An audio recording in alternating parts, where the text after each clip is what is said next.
We're seeing baby boomers, they're not retiring, they're reinventing themselves, new careers. There's a whole thing of what am I going to do in my next life? They're not going to sit down and watch TV. That's not our generation. Our generation is buying a new business or putting together a craft studio or going to go do an art retreat or buying chateaus in France. I hear all these stories. And the thing that's really cool about this, which I love, once a lot of these family caregivers retire, they inherit a lot of money. They don't know what to do with themselves, but they don't have any direction because their whole focus has been on taking care of a spouse, taking care of a parent. This is the thing that they need, and they need to look forward to it. This is a time to start planning, reinvent yourself. Has your life, your dreams been interrupted? Good news. It is possible to reinvent our lives. People are doing it every day, and some are brave enough to share the struggles, disappointments, and challenges. If you are looking for a new beginning, a do-over, or to rediscover your passion, maybe even find a new one, then grab a cup of coffee and let's talk. Interrupted, Act 2, Reinventing Your Legacy, with your host, Coach Lori. Suzanne Newman is with us, and she not only has a podcast, but a nationally syndicated radio show. Tell us about that, Suzanne. Thank you, Lori. Answers for Elders, we call ourselves the North Star of navigating senior care. We are basically shine the path. It's a journey. Navigating senior care is a journey. We feature experts in the industry in over 65 categories of expertise, various things that you wouldn't even believe. As a result, call them our way showers. These are the people that can help guide families. They tell stories. They share a lot about their heart passions themselves. We're there for families on a core basis, Lori. We want to empower families. Our industry has not done a very good job previously, and that was from my own experience in helping to educate families. They walk around in the dark. They don't know what they don't know. And then there's all these gotcha moments when you're taking care of a senior loved one. And so that's what we do to bridge that. In my opinion, the consumer needs to be empowered. They need to be able to make the choices that are independent and individual on behalf of their loved ones. So is that what we do? We have about 1,000 podcasts out on all the major podcast platforms, and our nationally syndicated radio show is in about 40 different markets across the USA. That is so awesome. And of course, I love radio. We've been on air here in Seattle for the last 7 years, believe it or not, been very successful on 2 stations, then just got picked up into syndication not too long ago. And what stations in Seattle? 820 AM and also 1300 AM on weekends. We start with where you are in your life and what you love. What is it that you love about your life right now? I love every day going to bed at night, looking myself in the mirror and know that I've made a difference. What brings me joy is bringing joy to other people, especially probably seniors. It's really my passion. It has really become everything that I can do to make a difference and to think I want to leave a legacy behind. And starting to look at that in my life, being 67 years old, not even near retiring yet, but I look at this is my swan song, basically, of a very long career. As a result, every day, it's like I have that in my mind, in the back of my mind, that I'm really blessed. I'm blessed to be able to make a difference and do what I love every single day. That's the thing that's really great. I don't look at my career as being anything but joyful. I'm honored and privileged to have interviewed some of the top experts in the world that are on the forefront of research with Alzheimer's and dementia. I've been educated by some of the most prominent people in our industry on ergonomics and aging in place and gerontology and all those things. So I kind of feel like, although I don't have a degree in any of those levels, I'm certainly had the opportunity to be educated by them. And so I'm very lucky. It wasn't always like this. The reason you're on this show is you had to reinvent yourself. So can you tell us where you came from or what it was like before? Well, I had a fairly successful sales and marketing career in the corporate world. I always tell them it was schlepping advertising. It was a lucrative career. I was selling ad space in magazines and yellow pages. I had a marketing company and I did very well in that area, but there was nothing that gave me that passion in my life. I was very good at it. I was the vice president of marketing and sales for a publishing company in 2005. Was in the middle of a sales meeting when they came to me and told me that I had an emergency phone call. My mother had fallen. She lived up in Anacortes, Washington. She had fallen, broken her pelvis. Lori, my mom and I did not have a good relationship. You can imagine my mother was a product of the greatest generation, where women basically, they got married and they had children and they cooked dinner every night and did housework. And here I was, still single in my late 40s, early 50s. I didn't have any children and I had no interest in that kind of a domestic world. I was all about career. And when mom fell, they called me to the hospital. Here I showed up. I have to say, there was this aha moment, this profound moment, when I walked in to the emergency room and she was laying there on a gurney after I'd made a 2-hour drive north. All of a sudden, all the angst that I had about her, just the frustration and the anger and the lack of forgiveness and all those things, I just felt it lift from my body. And I saw this sweet, vulnerable little old lady that needed help. To this day, it's like, it almost brings me to tears that all of a sudden I realized all this other stuff that I was caring about her was chatter. I felt like this sense of duty came over me. And it was in that moment that my life changed. I can remember helping her with trying to get her situated into senior living because that's where she needed to go. I started navigating the world. It was frustrating. I had this demanding career where they were making me travel all the time. I got completely burned out in caregiving. As a result, I lost my job. By this time, it was December 2008 when I lost my job. That had been because I just couldn't do everything. I was pulled in too many directions. I worked for a company that didn't really follow the Family Medical Leave Act. When I really needed to leave and take a leave of absence, they wouldn't let me. They said, no, it's not authorized. When I said, well, I have to go, and I just left because my mom was more important. The human resource department flew all the way out from Philadelphia, where the company was based. They had to deal with me, which was really crazy because I had to get an attorney. It was crazy. But the point is I got my job back. But then what happened was they downsized. And of course, they pushed me out the door that way. And that happened from in that period. It was really, really a hard time. And of course, at that time, Lori, you can imagine in December 2008, that is right after the stock market crashed. We were in the worst economy we'd been in a very, very long time. Here I was at that time, 52 years old, in the digital media advertising world. I had been making 6 figures in a career. Well, you go back in the digital media space and they want the 35-year-old that they can pay half the salary to. I found myself really unable to get a job. I was frustrated in that realm as well. It was right in front of me. All of those things that I learned through this process of taking care of my mom. And I started connecting with other people that were in the same boat as me. I realized there's a teacher that I've read a lot of. She's a New Thought teacher. Her name is Emma Curtis Hopkins. I'm paraphrasing. She says, if you see a job, it's yours. I thought, there is a need here. So that's when I'd never started a company like this before. I didn't know anything about startups or about venture capital and cap tables and CFOs and boards and all of those things that corporate attorneys that we had to do to put the structure in place.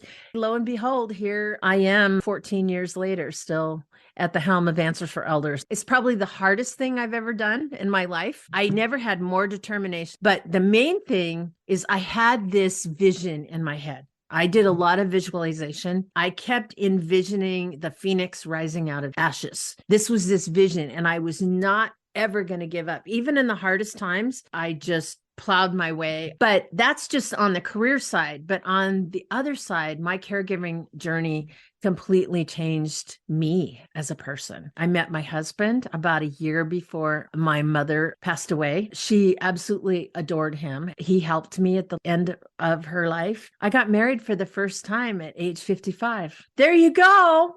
It's like there's so many amazing things that happen through that journey, but there was a lot of hard things too. And you have to make choices. You have to stay focused on what it is that you're about to do. Don't let your self-talk be negative, because it was real easy for me. You can imagine, after defining yourself through this career and this imagery of who you are, and all of a sudden that was stripped away, I felt completely vulnerable in so many ways. You said, don't let yourself talk negative. And the truth is we do. So how did you battle that? Were you able to just go, I'm not talking negative? Was there a process in getting to not doing that? I'm very lucky. I'm a spiritual person, not religious. I really believe the energy and the philosophy that I've always lived. I mean, my mom would read me the daily word every morning. I was always into affirmations, but it's more about, instead of just telling the world that I'm fine, I learned to talk about, what am I grateful for? I learned to connect to the emotion of, I am blessed in so many ways. It's not about my career. I had a roof over my head. I had a wonderful group of friends. When my husband came into my life, it was like he was different than anybody I'd ever dated before. And I'd felt like I'd met my oldest friend in the world. Like there was just this no walls or no anything.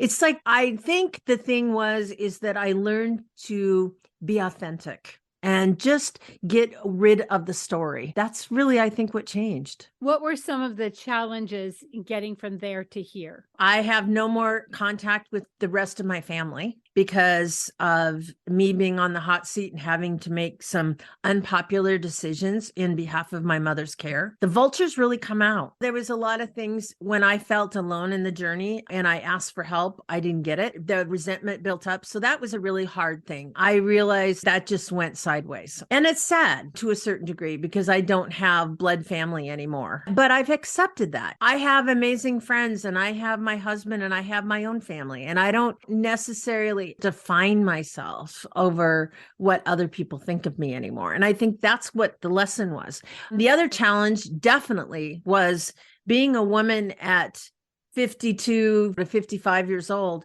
trying to start a company and standing in front of a venture capital group talking about aging. These venture capital people, they want to find the shining star that's going to build something for decades to come. My age was against me, my sex was against me, and they didn't take me seriously a lot of times. People in the industry, it's interesting, in my industry, I remember when I first got started, they all looked at me like, oh, come on, you're just a dime a dozen kind of thing. And I'm sure that there are a lot of people. I look at it when I see new people in the industry, I remember my experience and I try to mentor them and I try to help them, because there is a lot of stigma in my industry and I think it comes from being protective of seniors and realizing that I don't know what I'm talking about because I don't have a degree in gerontology and I don't have all of those things that other people tend to have credibility. I just kept going. I kept going. It wasn't an option to fail. The more and more I dug in, I was determined beyond anything. And I know that there's times that my husband and I had some knockdown, drag out arguments over, you're not making any money. And I don't know how long we can do this for. And I just kept saying, I'm not giving up. Don't even ask me. It's not happening. It's the perseverance and it's the fortitude that you have to pull from within yourself.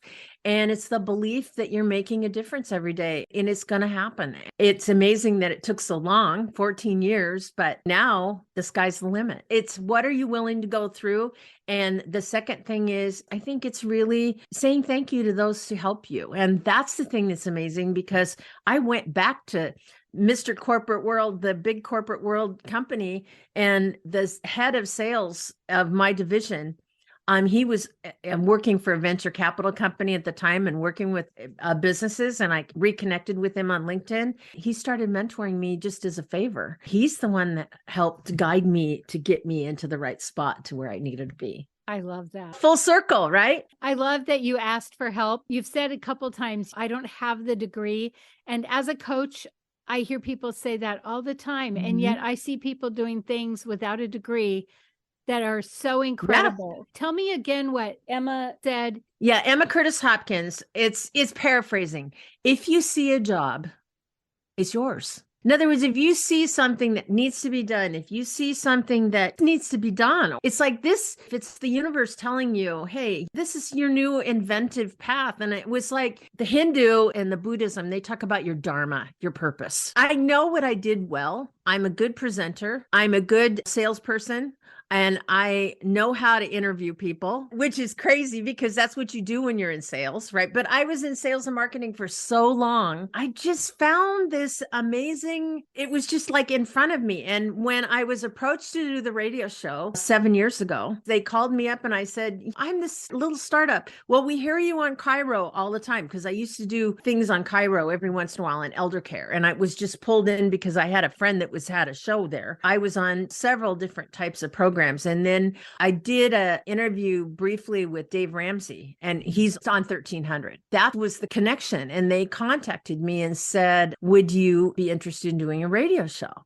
And I laughed and I said, I can't afford to do a radio show. I don't have that kind of money. And they laughed. They go, no, we want to produce it. I was in the middle of doing my program with the Seahawks, and that's a whole thing we haven't talked about yet. But what ended up happening was that I got this amazing opportunity handed to me, and I started doing the show January 2017. It wouldn't have come about had you not stopped your other job. So that's amazing. Yeah, it's kind of interesting because I think about that a lot. I think had radio and podcasts, I didn't know really what I was doing, except I wanted to own the content because that was my stuff. I was able to negotiate with the station that I own the content, which was amazing. I was able then to start putting it up on podcasts where people started listening and watching. And then we launched the YouTube channel about a year and a half ago. We've been doing that. And then that's when Salem National came to me, and they're a public company, older demographic, over 50 demographic. It's the perfect lane for me of what I'm doing. They have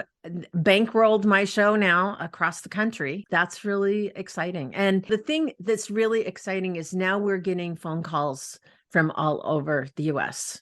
People are so grateful we have this show. And I'm learning new things every day. It's like doing voiceovers now for commercials and for new sponsors. Large sponsors are coming on board. That's really, really the fun part when we start to see the fruits of our labor. Now, do you want to tell us about the Seahawks? I have a holiday program. When I started Answers for Elders, one of the things that I focused on was I wanted to do something outreach. I'm all about community and all about outreach. And I learned about the horrible statistics about senior loneliness. They say close to 50% of seniors that live in senior communities have no regular visitors. 50%. That doesn't even begin. They can't even comprehend or calculate how many seniors that live alone, that have no contact with anybody, maybe an occasional phone call, and that's it. That was something that just hit me hard. It hit me really hard. And I was thinking about how could we make a difference here in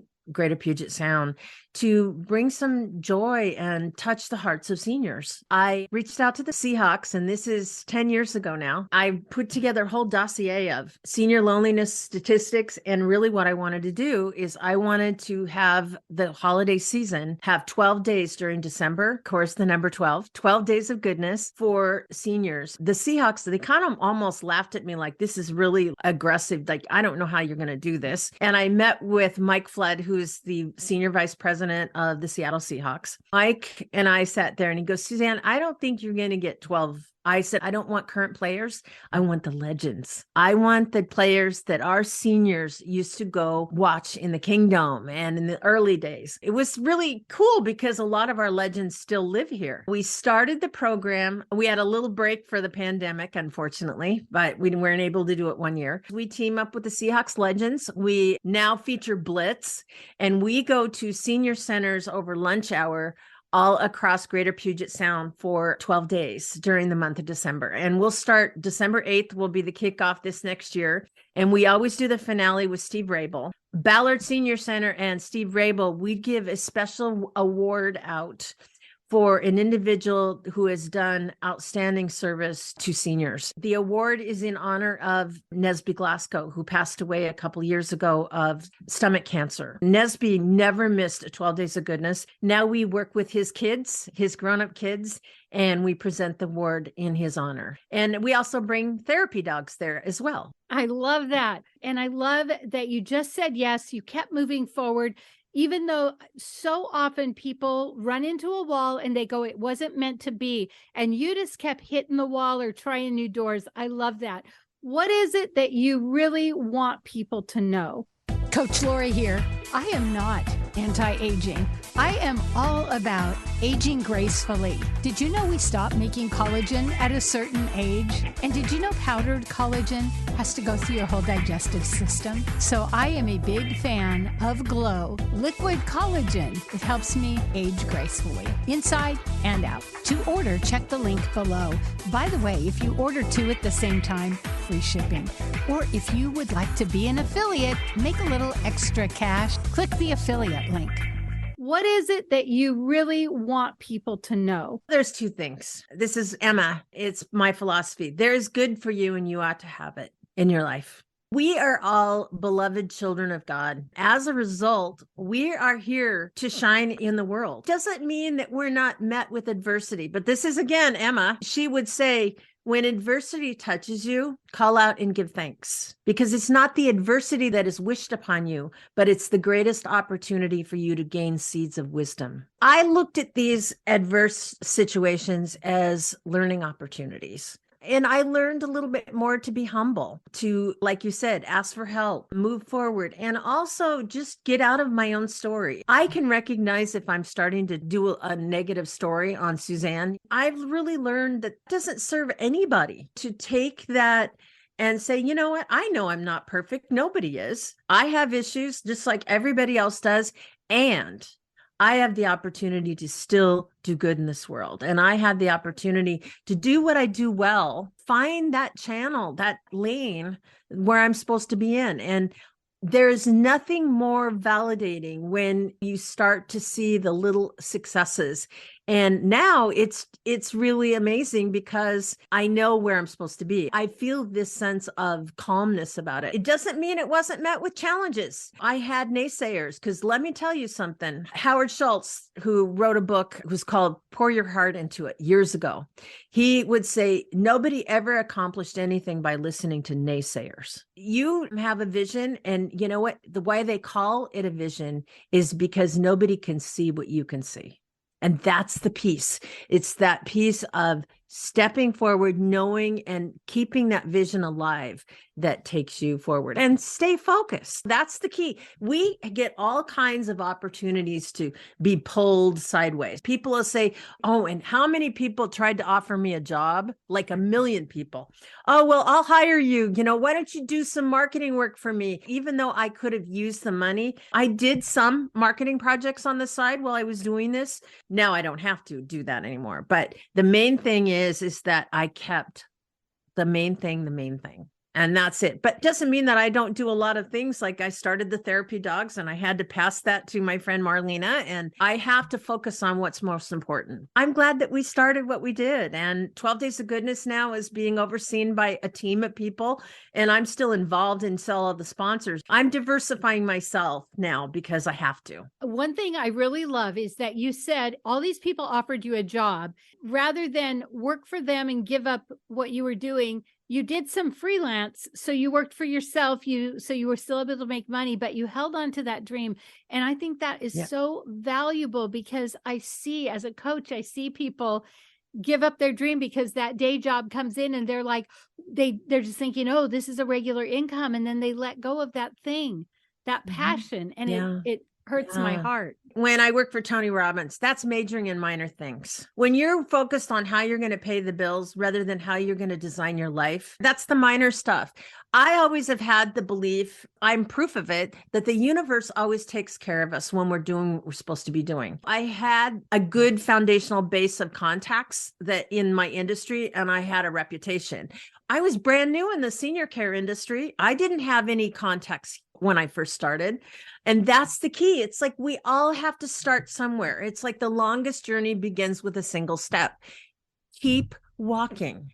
Keep moving forward and keep that vision at the forefront of your mind, because that's where the North Star will take you. And obviously that's what we say. Navigating senior care, it's the same kind of metaphor. You're met with constant frustrations. And how many times that I felt completely alone in taking care of my mom, and I had sleepless nights, the same kind of thing that families are going through every single day. I can connect back to those feelings, and I can say there is no way that anyone should go through that when they're taking care of a loved one. There needs to be a resource, and that's why we do what we do. And that's the vision. I was lucky to be able to emotionally connect to that experience and know that millions of families right now in the US are dealing with the same thing. It's so hard to think about that you're doing the right thing by your loved. How many spouses are there every day with their own loved one, a husband or a wife, and they're trying to do right and they don't have the resources? The beauty of podcasts are they're 12 minutes long. You can get educated right away. You can learn about it. I guess that's what keeps me going. Keep the main thing, the main thing. And that's what I've done. We're talking with Suzanne Newman, Answers for Elders. One more question before we go. Yes, Lori. Would you tell us your love story?